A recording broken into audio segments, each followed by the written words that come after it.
Bonjour, bienvenue pour les nouveaux et bon retour pour les autres. La malédiction de l'épouvanteur, chapitre 8. Le récit de frère Peter. L'aube commençait à poindre quand nous arrivâmes chez Andrew. Nous entrâmes dans sa cuisine, qui donnait sur une cour pavée.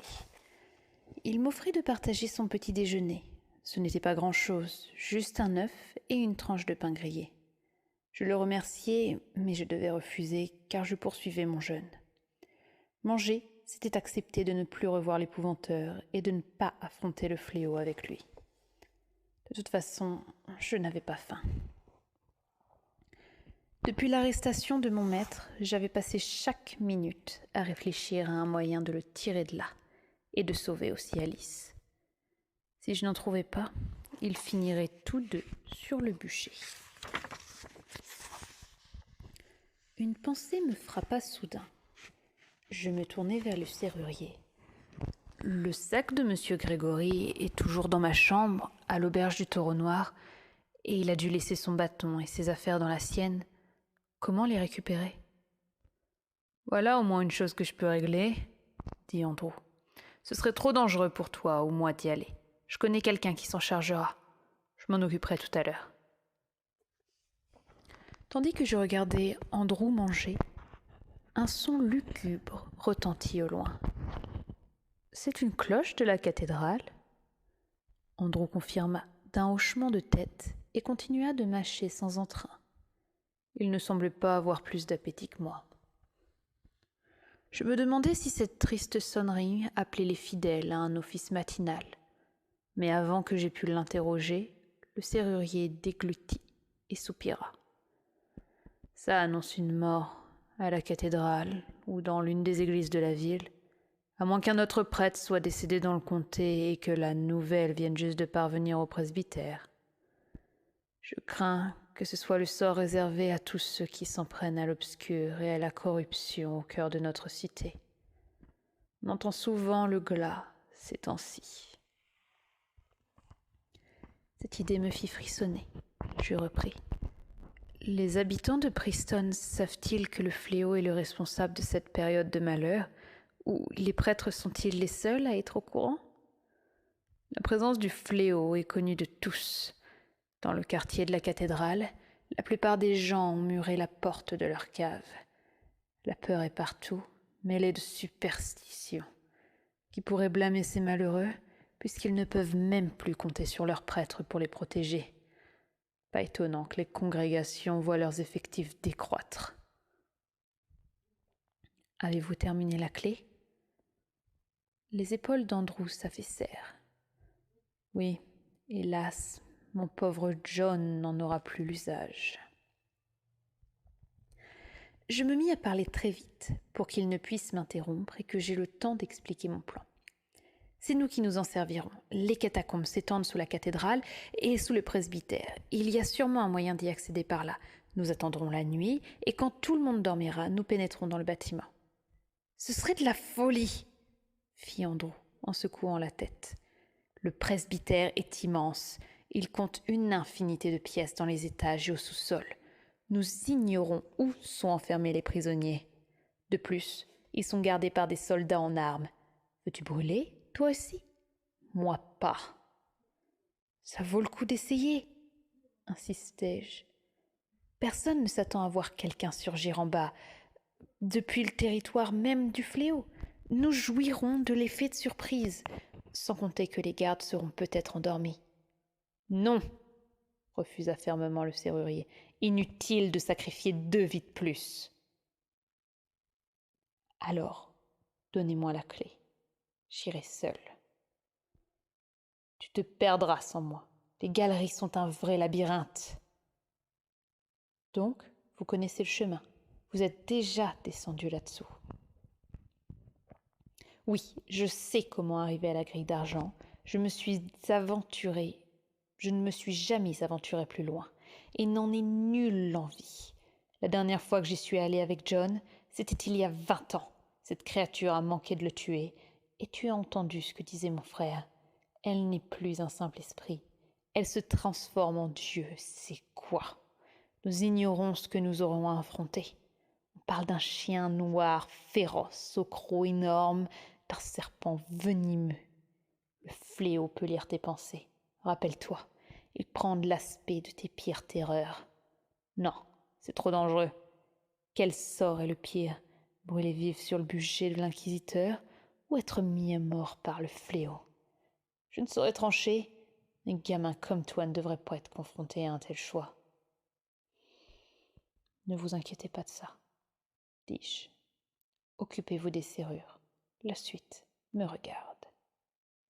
Comment espères-tu réussir là où mon frère a échoué? Il était dans la force de l'âge, à l'époque, et tu n'es qu'un enfant. Je ne suis pas idiot. Je ne compte pas venir à bout du fléau. Je veux simplement mettre l'épouvanteur en sécurité. Andrew continuait de secouer la tête. Depuis combien de temps es-tu avec lui? Bientôt 6 mois. Eh bien voilà qui résout la question. Tu as beau être plein de bonne attention, ton intervention ne ferait qu'empirer les choses. L'épouvanteur prétend que la mort par le feu est terrible, la pire agonie qui soit. C'est pourquoi il s'est toujours refusé à brûler les sorcières. Et vous le laisseriez endurer ça? S'il vous plaît, aidez-le. Nous sommes son unique chance.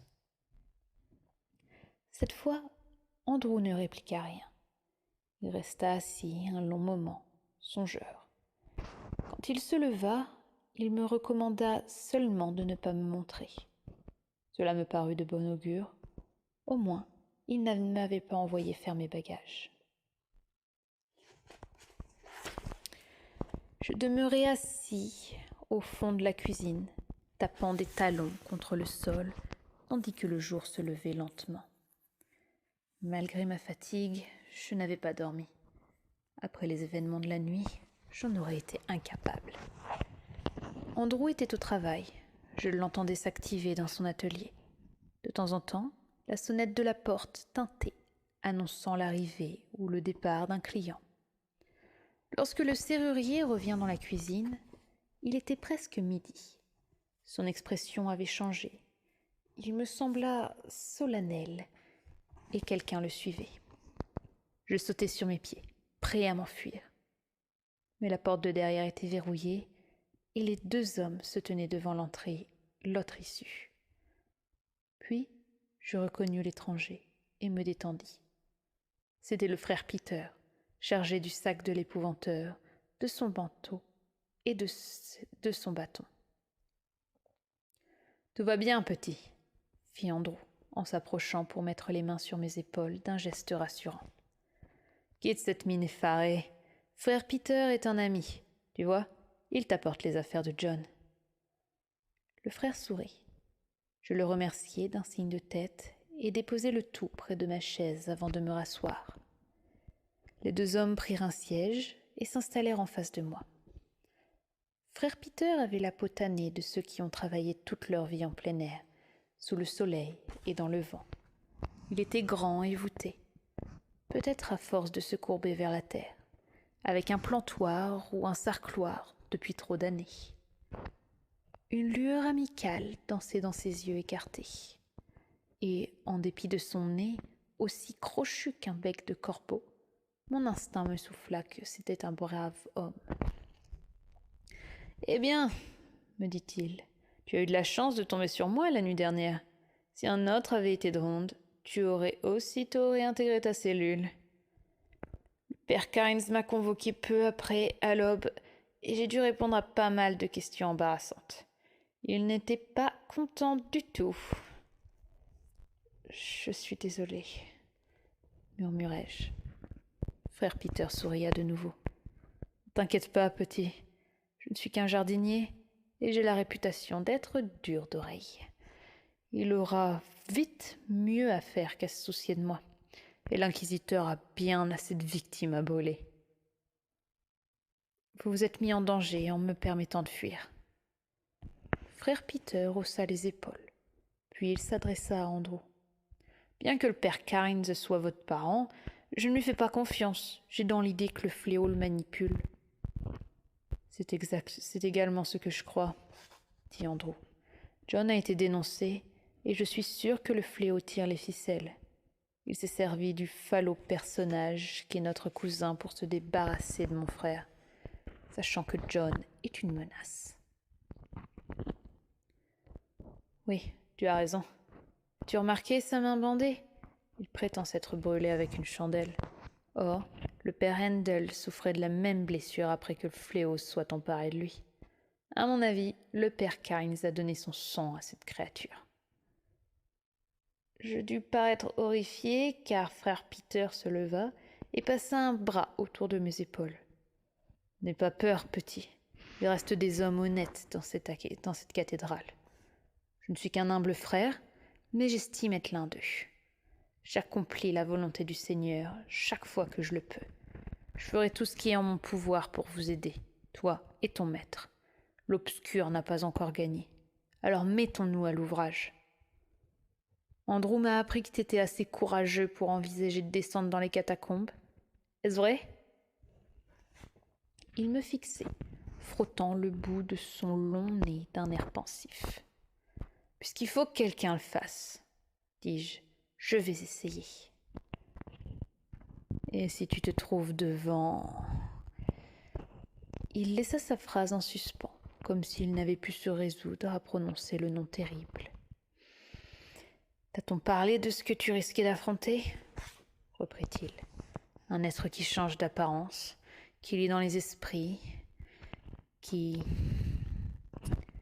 Il hésita et regarda autour de lui, avant de chuchoter. Qui peut te presser? Oui, on m'a prévenu, répondis-je, affichant une assurance que j'étais loin de ressentir. J'ai certains atouts. Par exemple, il n'aime pas l'argent. Je déverrouillai le sac de l'épouvanteur, y plongeai la main et en sortis la chaîne d'argent. Je suis capable de l'entraver avec ça, déclarai-je, soutenant le regard du frère Peter et tâchant de ne pas scier. Les deux hommes échangèrent un regard et Andrew sourit. Tu t'es beaucoup entraîné, n'est-ce pas? Des heures et des heures, liens piqués dans le jardin de M. Grégory. En lançant ma chaîne à une distance de 8 pieds, je l'enroule autour de la cible 9 fois sur 10. Si tu parviens d'une façon ou d'une autre à éviter cette créature et à atteindre le presbytère, déclara frère Peter, un événement jouera en ta faveur. L'endroit sera plus tranquille que d'ordinaire. Le décès d'hier s'est produit à la cathédrale. Le corps y est encore, et cette nuit, presque tous les prêtres y seront rassemblés pour une veillée funèbre. Sais-tu qui est mort, Peter? S'enquit Andrew. Le pauvre père Roberts, il s'est lui-même ôté la vie en se jetant du haut d'un toit. C'est le 5e suicide depuis le début de l'année. Le frère Peter se tourna de nouveau vers moi. Il pénètre dans leur tête. Vois-tu, il les oblige à des actes contraires à leur conscience et à la loi divine. C'est terrible pour des hommes qui ont reçu les saints ordres et se sont consacrés à Dieu. Certains préfèrent mourir que de supporter cela plus longtemps. Or, le suicide est un péché mortel. Ceux qui le commettent se ferment la porte du paradis. Imagine quelle souffrance a dû être la leur pour les mener à cette extrémité. Si seulement nous pouvions être débarrassés de cette malédiction avant que la cité tout entière ne soit corrompue. Nous restâmes pensifs, le temps d'un court silence, et je vis remuer les lèvres du père Peter. Je compris qu'il priait pour le défunt prêtre. Puis, il fit un signe de croix et regarda Andrew. Les deux hommes hochèrent la tête sans prononcer un mot. Ils avaient passé un accord. « Je t'accompagnerai jusqu'à la grille d'argent, » me déclara Andrew. « Frère Peter va nous aider. » Le frère Peter viendrait-il avec nous? Il dut lire la question sur mon visage, car il leva les mains et sourit. « Oh non, Tom, je n'aurai jamais le courage d'approcher des catacombes. Non, ce qu'Andrew veut dire, c'est que je peux vous être utile, d'une autre manière, en vous indiquant le chemin. Voilà, il existe une carte des galeries. Elle figure dans un cadre près d'une des portes du presbytère. Celle-ci ouvre sur les jardins. J'ai perdu le compte des heures que j'ai passées là, à attendre qu'un des prêtres vienne me donner mon travail de la journée. Au fil des temps, j'en suis venue à connaître chaque pouce de cette carte. Veux-tu noter l'itinéraire, ou sauras-tu le retenir? J'ai une bonne mémoire. Très bien. N'hésite pas à demander de répéter au besoin. Donc, Andrew te conduira à la grille d'argent.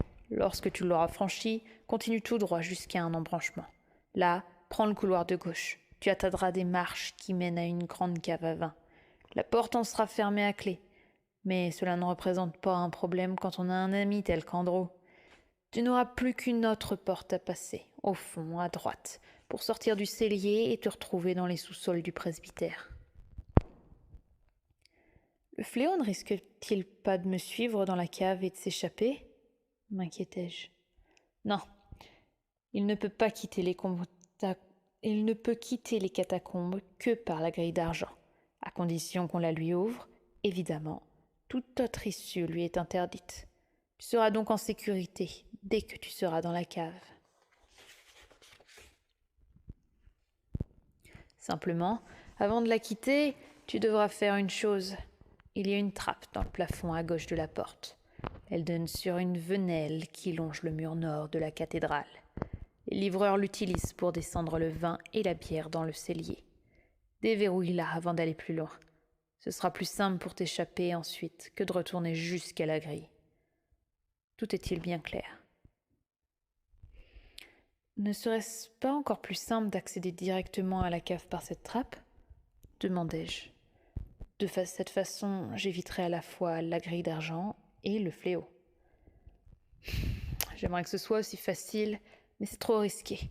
La trappe est exposée au regard, quelqu'un pourrait te surprendre. Je hochai la tête, pensif. Même si tu ne dois pas entrer par la porte, la trappe, intervient Andrew. Il y a une bonne raison pour que tu l'utilises en revanche comme sortie. Il faut à tout prix éviter que John se trouve de nouveau face à un fléau. À mon avis, au fond de lui, il a peur, si peur qu'il n'est pas certain d'en revenir vainqueur. Peur? M'exclamai-je indigné. Rien de ce qui appartient à l'obscur n'effraie M. Grégory. Du moins ne l'a-t-il jamais admis, enchaîna Andrew. Cela, je te l'accorde.